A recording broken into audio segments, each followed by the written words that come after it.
नमस्कार, नाशिकचा शेफ या चॅनलवर आपलं खूप खूप स्वागत आहे. तर आज आपण भेंडीची एकदम जबरदस्त अशी रेसिपी बघतोय. तर काय करायचं, भेंडी ना ह्या आकारामध्ये आपल्याला कापून घ्यायची, थोड्याशा जाडसर याच्यामध्ये. आता एक मिक्सरचं भांडं घ्यायचं आहे, त्याच्यामध्ये ना 3 छोट्या आकाराचे टोमॅटो आपल्याला ना कापून घ्यायचे, थोडंसं अद्रक आणि लसण. आता याला पाणी न टाकता एकदम बारीक अशी प्युरी करायची बरं का. आता एक वाटी घ्यायची मोठी, त्याच्यामध्ये आपल्याला बेसन काढून घ्यायचं जवळपास 4 चमचे आणि त्याच्यापेक्षा अर्ध तांदळाचं पीठ. एक जवळपास 4-4.5 चमचे बेसन आणि 2.5 ते 3 चमचे ना आपल्याला तांदळाचं पीठ घ्यायचं आहे. त्याला मिक्स करून घ्यायचं आहे व्यवस्थित. थोडंसं ना चवीपुरतं मीठ टाकून घ्यायचं आहे. आता त्याच्यामध्ये थोडं थोडं पाणी टाकून ना एक छानसं आपल्याला बॅटर तयार करून घ्यायचं आहे. बॅटरची कन्सिस्टन्सी दाखवतो तुम्हाला. खूप पाणी आहे ना एका वेळेस नका ॲड करू बरं का. थोडं थोडं टाका, म्हणजे कसं आपल्याला कन्सिस्टन्सी ॲडजस्ट करायला सोपं जाईल. त्याच्यामध्ये गुठळ्या वगैरे नाही पाहिजे बरं का कुठल्याच प्रकारच्या. हे बघा, तुला बॅटरची ना तुम्हाला थिकनेस दाखवते बघा. असं कोट झालं पाहिजे, म्हणजे थोडासा जाडसर थर लागला पाहिजे बरं का. ठीक आहे. तर बघा, आता ती भेंडी घ्यायची आपली आणि त्याच्यामध्ये हा जो बॅटर आपण तयार केला आहे ना हा त्याच्यात टाकून घ्यायचा आहे. त्याला संपूर्ण आपल्याला मिक्स करून घ्यायचं आहे. असा घट्टसर बॅटर असल्यामुळं काय होतं की ते भेंडीला ना मस्तपैकी ते कोट होतं. पातळ असला असता ना तर भेंडीला कोट झाला नसता. तर ते तुमच्या हिशोबाने ॲडजस्ट करून घ्या. हे बघा, आता सगळ्या भेंडीला आपलं बॅटर ते मस्त कोट झालेलं आहे.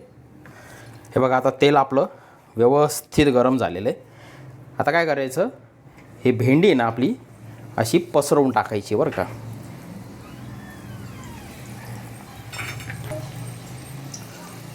शक्य होईल तितकी पसरवून टाका आणि खूप सारी आहे ना एका वेळेस फ्राय नका करू.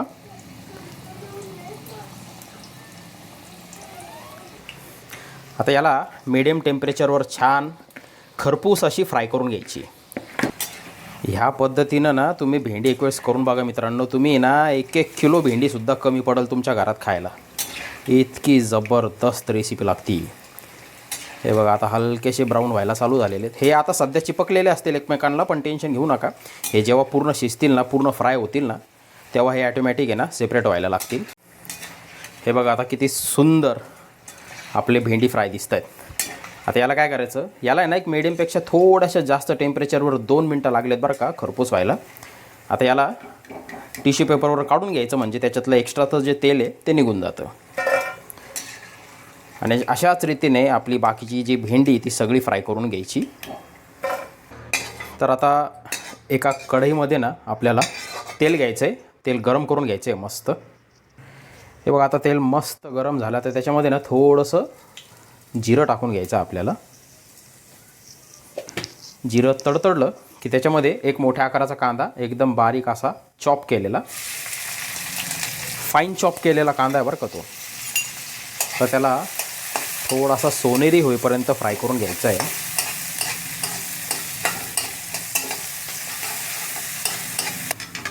हे बघा, आता हलका सोनेरी रंग त्याला आलेला आहे. आता त्याच्यामध्ये हे टोमॅटो, अद्रक, लसणची जी आपण एकदम बारीक प्युरी केली होती ना ती टाकून घ्यायची. तर त्याला जवळपास 1-1.5 मिनटं मोठ्या ह्याच्यावर फ्राय करत राहायचं आपल्याला. तर टोमॅटोतलं पाणी आटवून घ्यायचं आहे, म्हणजे टोमॅटोतला कच्चापणा पण निघून जातो. हे बघा, आता ते संपूर्ण तेल आहे ना वर आलं आहे, म्हणजे याच्यातलं पूर्ण पाणी आटलेलं आहे. आता गॅस आहे ना आपला बारीक करायचा. त्याच्यात थोडी हळद टाकायची, 1 ते 1.5 चमचा काश्मीरी मिरच पावडर टाकायची आपल्याला, 1 चमचा धने पावडर, 1 चमचा व्हेज ग्रेव्ही मसाला टाकून घ्यायचा आहे आणि अर्धा चमचा चाट मसाला. चाट मसाला खूप महत्त्वाचा आहे, स्किप नका करू. चवीनुसार तुमच्या, पण अर्धा चमचा पुरेसा आहे. आता गॅस वाढवायचा, त्याला फ्राय करून घ्यायचं आहे मस्त.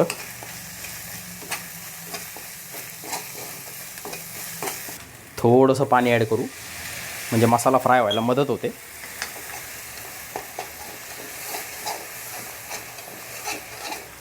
हे बघा मस्त मसाला फ्राय झाला आहे. आता आहे ना थोडीशी ग्रेव्ही वाढून घेऊ आपण.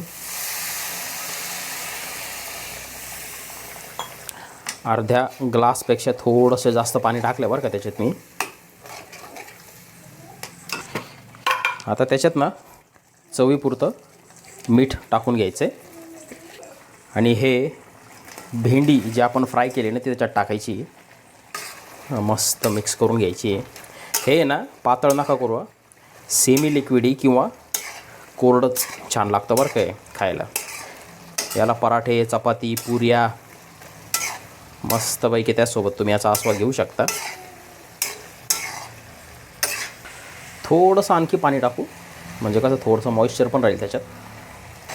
बढिया, किती सुंदर दिसतंय बघा. आणि याला जवळपास 1-1.5 मिनटं मोठ्या गॅसवरच आहे ना असं चालवत राहायचं बरं का. मस्त कोथिंबीर टाकायची त्याच्यात हिरवीगार. एकच प्रॉपर मिक्स करून घेऊ.